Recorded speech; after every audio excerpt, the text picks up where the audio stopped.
Я рада приветствовать всех, кто заглянул на канал Дача Лайф. Тема ролика будет дополнена показом цветения из моего сада, поэтому прошу прощения у всех, кто окажется нетерпелив к излагаемому материалу и длительному просмотру.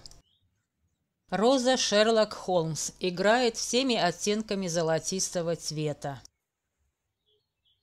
Айсфогель переводится как зимородок. Уникальность этой розы в расцветке удивляет сочетание холодного и теплого тона. Особо восхитительно бывает в очень теплую погоду. Розе нужно дать время, тогда цветы и в сырую погоду хороши. Очень рада приобретению этой яркой красавицы. Абсолютно неприхотливая. Зимует отлично. Поразительную игру оттенков показывает роза сады Франции. Цветы светящиеся, с переливами. Розово-лососево-коралловый. Этот неоднородный цвет создает необычный эффект, поэтому цветки привлекательны на любой стадии. Жаль, что слабо пахнет. К дождю терпимо, но в сырую, холодную, затяжную погоду цепляет пятнистость. Солнце любит, но под длительными палящими лучами слегка выгорает. Еще одна невероятно эффектная и неотразимая роза. Джеки Фаворит – бесподобный сорт с очень красивыми цветами переливчатой расцветки. На любой стадии цветения цветок по-своему хорош. Абсолютно устойчив и к дождю, и к солнцу этот цветочный шедевр. За хрупкостью и нежностью скрывается отменное здоровье и выносливость. Цветочная масса играет нежнейшими оттенками, несомненно украсит любой сад.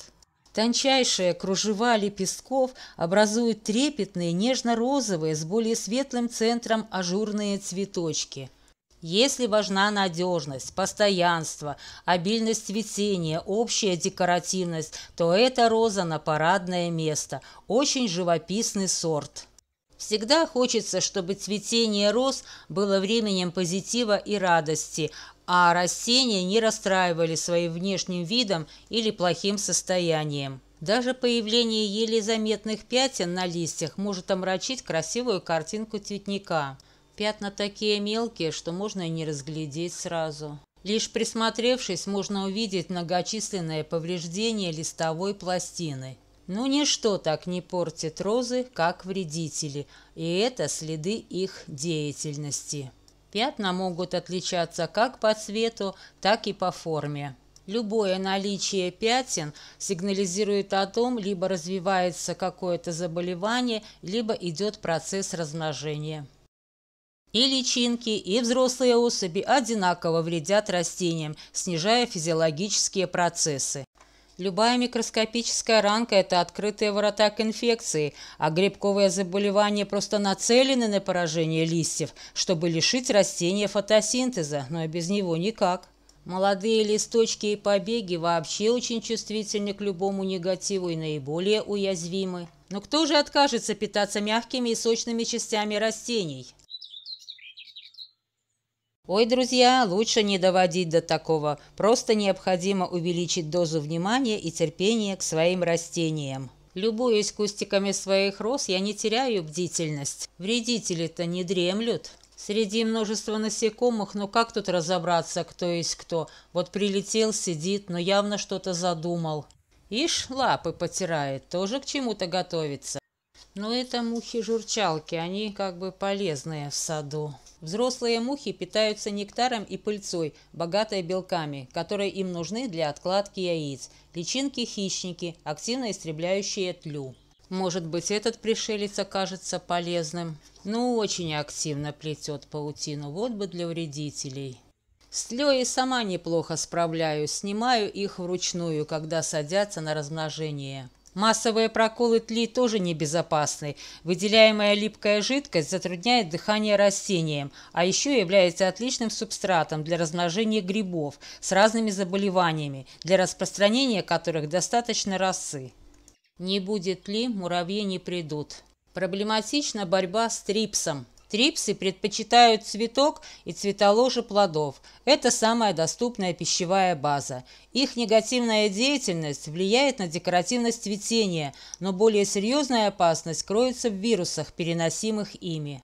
Если опоздать со своевременным выявлением вредителя, можно наблюдать его активное развитие в разных стадиях. В таком случае последующее проведение защитных мероприятий не всегда способно обеспечить успешную борьбу. Учитывая биологические особенности трипса, выявление его на ранних стадиях развития имеет решающее значение для эффективного подавления. Симптоматика растений указывает на наличие вредителя, что мешает дальнейшей жизнедеятельности его и вызывает тревожность за будущее цветение. Процесс размножения состоит из откладывания яиц в растительной ткани растения. А трипс в стадии яйца определенно выживет. Личинкам внутри побега или бутона недоступно действие контактных инсектицидов, так как не каждый препарат обладает проникающей внутрь способностью. При повреждении бутонов цветка их края склеиваются сахаристыми выделениями, что приводит к дальнейшей деформации цветка при распускании. А если питание трипса происходит на точке роста побега, то бутона может вообще не быть. Поврежденные растения начинают испарять больше влаги, значит быстрее стареют и усыхают. Чтобы растения оставались здоровыми и красивыми, необходимо при обработках учитывать уловки этого существа, ведь жизненный цикл у него 5 стадий. Так досадно и обидно бывает, когда видишь их вновь и вновь в саду.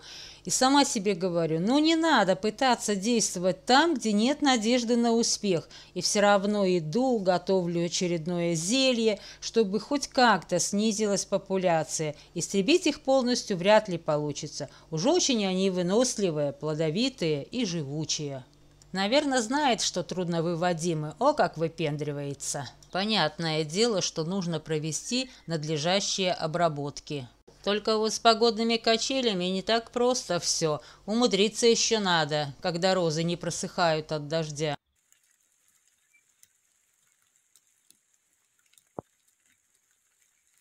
Но я нашла выход. Ситуация не должна быть критической, тогда метод с дегтярным мылом работает отлично. Беру кусочек дегтярного мыла, кисточкой намыливаю пенку и наношу на поврежденные участки обильно с обеих сторон. После применения дегтярного мыла не обнаружила ни следов деятельности насекомых, ни разрастания пятен на листьях. Кто-то подумает, вот дурью мается, по-серьезному все надо делать. Так я серьезными говорю, не просто же так. Исследование провела, выводы сделала, вот с вами решила поделиться своими наработками.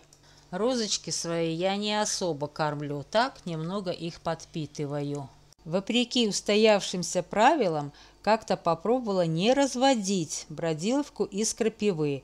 Розы порадовали изумительным преображением, красивой листвой и множеством ярких цветов. Зараженные растения обладают меньшей способностью к цветению, снижается иммунитет, и они становятся более уязвимы к болезням. Эта промежуточная обработка хороша тем, что щелочь не дает шанса развитию патогенов, а наличие дегтя отпугивает вредителя и способствует быстрому восстановлению растения. Красота красотой, но этих мохнатых я очень хочу видеть в своем саду, поэтому не злоупотребляю химией без особой необходимости.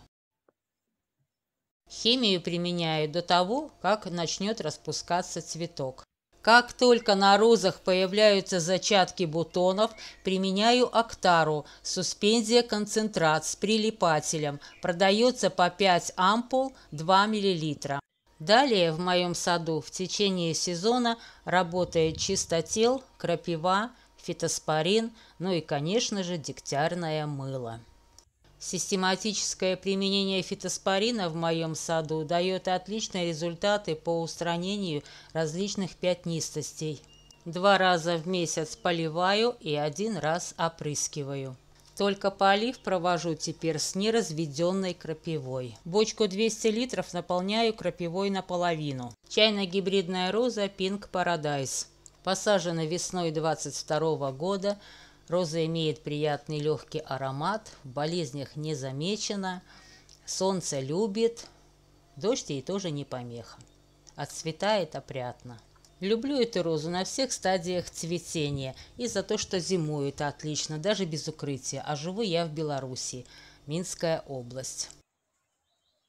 Еще одна удивительно нежная красотка – Розмари Харкнес. Восхитительно! Обожаю эту розу за ее переливы цвета, за ее прекрасную зимовку и здоровье. Солнце любит, дождя не боится, но не роза, а сказка, цветок держит долго. Стареет красиво и отцветает опрятно.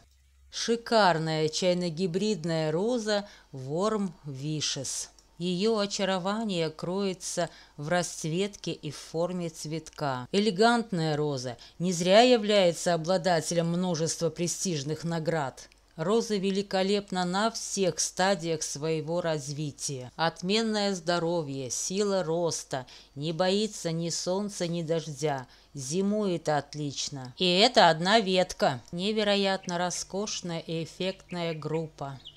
Необыкновенно хороша Анна Меж. И прекрасна на всех стадиях своего развития.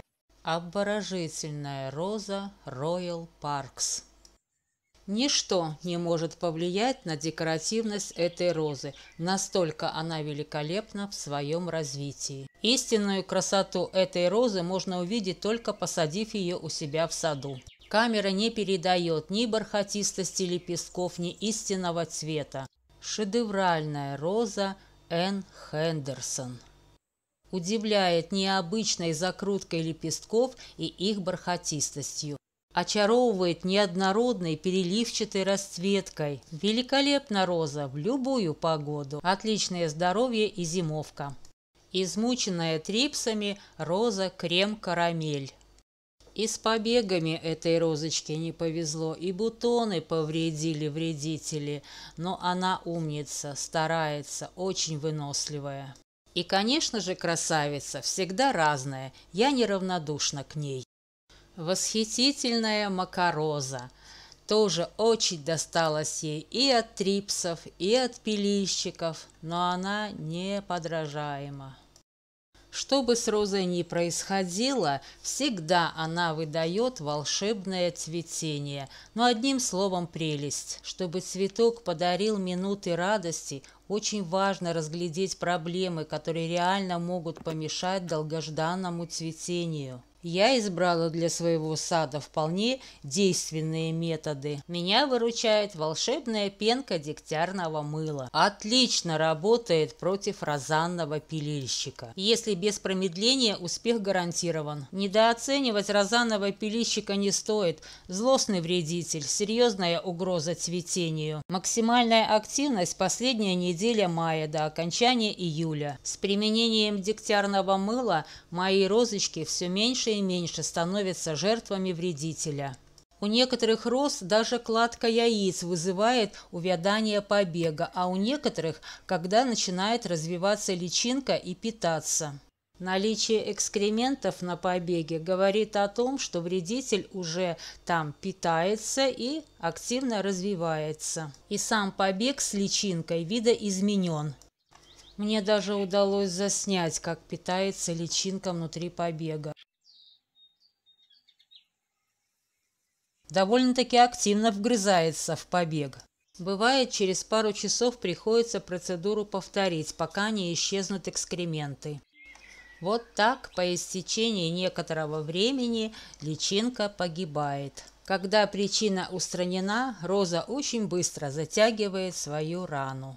И буквально в течение нескольких часов уже поднимает побег, даже с бутоном. Если очень жарко, лучше побег подвязать и полить. Цветение розы будет безукоризненное. А у розочки Ландлуст цветение вообще фееричное всегда. Только в самую ужасную погоду эта роза может быть с веснушками. Или когда уже совсем готовится к увяданию. Даже на одном побеге повреждения вредителями могут быть многочисленными. Развитие личинки разнесено во времени. Судя по экскрементам, личинка очень активно развивается и питается. Уменьшаются выделения, значит, личинка погибает.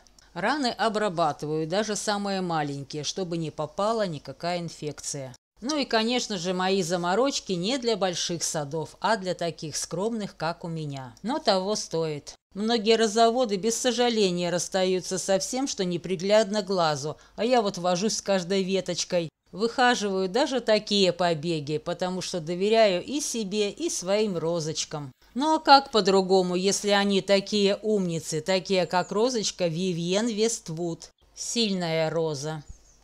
И хороша собой во всем. И ничего не боится. Я не рассматриваю розу как цветовое пятно в саду, не отношусь к ней с позиции «вот я тебя посадила, давай меня радуй», не навязываю ей свое излишнее внимание. Так, легкая поддержка, которая не сбивает ее естественные биоритмы. Они благодарны мне, а я им. Так и живем. Розочка Love Song. Этого цветения могло бы и не быть, если бы я пропустила эту проблему. Кладка яиц была сделана вредителем еще на побеге с первым бутоном, и если бы не выделяемые экскременты, я ее даже бы не заметила. Присмотревшись повнимательней, обнаружила еще несколько повреждений. Применение дегтярного мыла сохранило розе побеги, и она порадовала красивым цветением. Такая же проблема обнаружилась и у розочки коралл-желе. Ну вот реально тяжело бороться с этими трудновыводимыми вредителями. Одна группа вредителей снижает декоративность цветов, а другая может вообще лишить цветения. Покусанная Миранда. Досталась и розочке Лоран Каброль. Цветы очаровывают с первого взгляда не только цветом, но и формой. Покорил меня этот крепкий сорт. Трипсы не сильно попортили цветы. Больше пострадали побеги от пилильщика. Практически все побеги изъели. Трудно выводимый гад. Вредитель в побегах сложнее, в листьях проще. Больше всего страдают молодые побеги ранней весной. Вредитель в побеге уже развивается. Проблема обозначена, осталось ликвидировать. Недолго останется этой личинке жить после применения дегтярного мыла.